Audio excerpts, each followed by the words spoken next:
Hello there, Sir from 17 once again. This is my Ys VIII, Lacrimosa of Dana, Inferno walkthrough. This is Chapter 1, the Isle of Seiren. I'm not entirely certain how you say a lot of things in these games, guys. It is a JRPG. Pronunciations are definitely going to be a personal thing. But this is going to cover the early stages of the game when we wash up on this island. We're playing as Adol Christian, or Kristen, however you want to say that. He is the main character of the series. Every time he gets on a boat, bad things happen. And then we end up picking up this antiquated sword that's rusted and disused, and it's going to be introducing us to the early stages of the combat. So, for the most, guys, I'm going to try to fight as much as I can on the fields, because, you know, this is a really fun game with really fun combat, and I want to show it off. I want to promote this game as best as I can by featuring it on the channel, because I think it deserves your attention, and I think if you're in the mind for a character action-esque action RPG that has really good combat, really good responsive controls, and this might be the hidden gem that you've not heard of.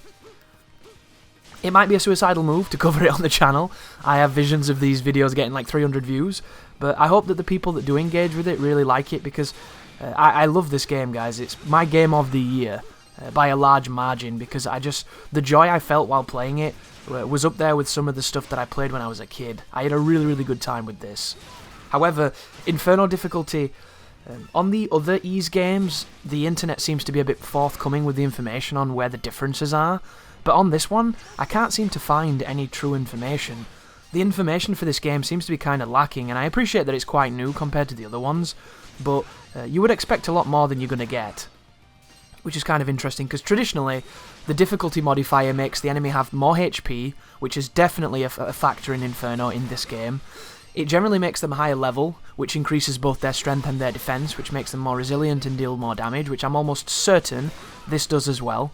Because when I double-checked on YouTube to see the level of the bosses, when I checked a Nightmare playthrough, one of the bosses at the end of the game, for him, was level 73. On Inferno, it's level 79. So the great thing about this walkthrough, guys, is you can't be like, oh, that doesn't work in my game, you're obviously playing on an easier difficulty, because the enemies are going to be a level that they simply cannot be on the other difficulties. So that seems pretty cool, at least. Because every single walkthrough on YouTube has somebody in the comments who's frustrated at the game, can't do it themselves, and thus blames the videos, which is always really frustrating, but this game has no ambiguity, which is awesome. And then we pick up a second character here called Lacrimosa, who has one of the other damage types, which I'm going to be talking about later on.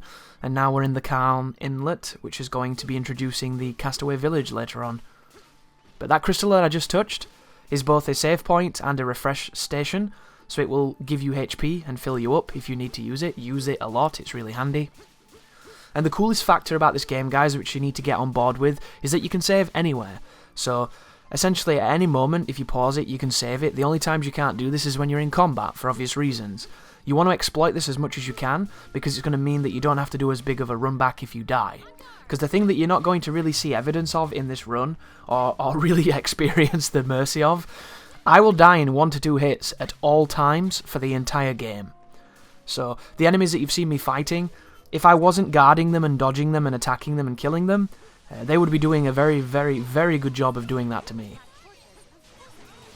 But back to the Inferno tangent as we come into the cave, which is our first dungeon. It's going to introduce some dungeon crawling to us. Another aspect of the difficulty that usually happens is you get less experience on the harder difficulties in the Ys series. I think that that's the case here as well. So there's a whole host of arbitrary measurements that are going to stop us from being as successful as we would do if we were playing on normal. But none of it's going to be too much of a problem because of the flash system, which is another thing I'm going to talk about at length later on. But here is some armour that I'm going to be throwing on Adol. My main party member in this game is going to be the main character, Adol. You can use anybody you want to use because they're all incredibly effective, they all have pros and cons, and they're all just as capable of each other. The only reason that I will mix around characters is if, for instance, one of them does more damage at that moment in the game, or, even more importantly, if the enemy is weak to the character, which is a great thing to speak about now as we take on flying enemies who... Do you see how Lacrimosa in the bottom right next to her profile, she has a green circle that has like a reticle in it, a targeting pattern, whereas Adol has a red one with kind of like a bladed wave of white.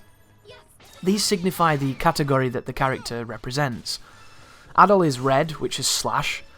Any enemy that you come up across that has a red circle means that they are weak to red, to being slashed. So if you put Addle on, you will get a big bonus against them and you'll kill them much quicker. If you'll notice, when I attack those flying enemies as Addle, I don't do any damage to them really. I do much weakened reserve damage, so I'll swap to the girl. And the game is all about swapping to the enemy's weakness to capitalise on damage. And the reason why swapping is a good idea, folks, is enemies can be broken in this game, and it's a meter that goes up when you hit them with what they're weak with. If you fill the bar, the break bar, it will break the enemy stunning them like I did just then, but what it also does is, during a broken state, every damage is the same. So I can then swap to Addle and he will do max damage against the enemy. So breaking enemies is a really good idea.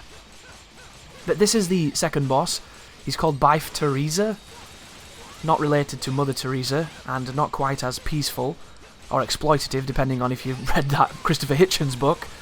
But this is essentially Flashguard the tutorial, and you can also stack Flash here as well by rolling into his arm and then guarding it afterwards to get the double buff, which would be the min-maxed version of this fight. But what I wanted to show here, guys, is using skills.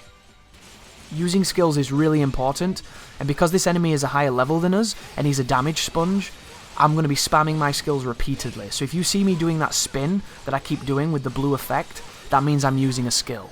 And I'll speak about that later on because it's really important. But we level up off the boss, we get a nice quick kill, and now we can push on with the next part of the game. So thank you for watching, and you take care now.